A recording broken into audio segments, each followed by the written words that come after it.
Welcome Gemini to your in-depth weekly forecast for week beginning the 29th of December. I hope you had a lovely Christmas and wishing you all the best for the new year ahead.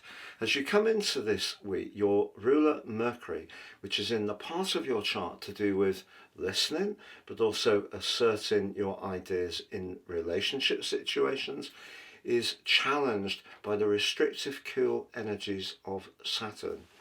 A conversation that you have might not flow quite as well as you would like. It might be about a relationship matter. It could be around a business idea you have. Mercury then goes on to tangle with the dreamy, drifting and potentially illusory energies of Neptune before arriving in the practical Capricorn on the 1st, later on the 1st of January.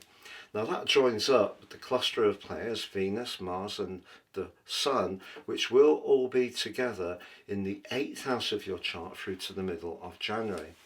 Now, if you're setting your intentions for the new year, very much in terms of shuffling and managing your resources more shrewdly, or if you're wanting to start a new business and you have a great entrepreneurial idea, or you're discussing joint finances or a close relationship, Mercury joining with them gives you the ability to just dive deep, to really look at the details of things that may have proved to be a bit challenging to do earlier in the week.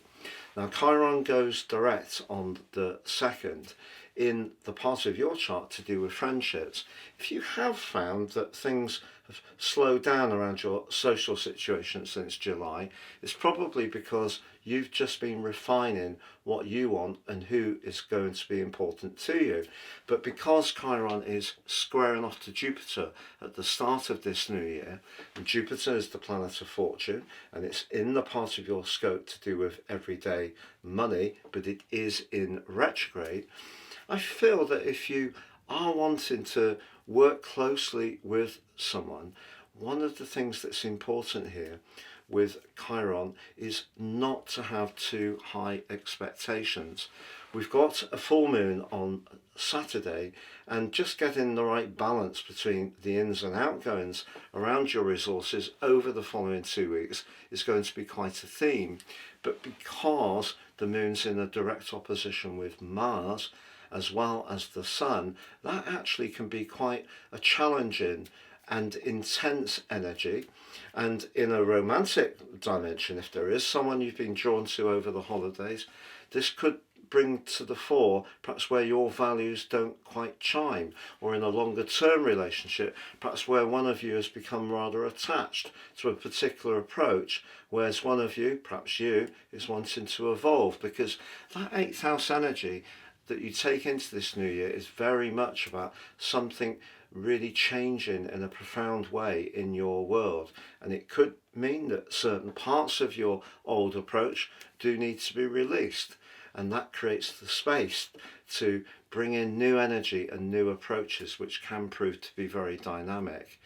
But it is very important to understand with the 8th house that some of those changes can be just within us. It's where we're shedding some kind of skin or approach and creating a new possibility for renewal. So there's lots of that towards the end of this week, but if there is something you're tempted to hold on to, the 2nd house energy of the full moon, that's really more to do with because it feels comforting, but it might not help you to really evolve, that's what you can look at in the following 2 weeks. If you've yet to order your year 2026 personal astrology forecast, totally unique to you, you can do so now, and at the checkout please apply Astro26.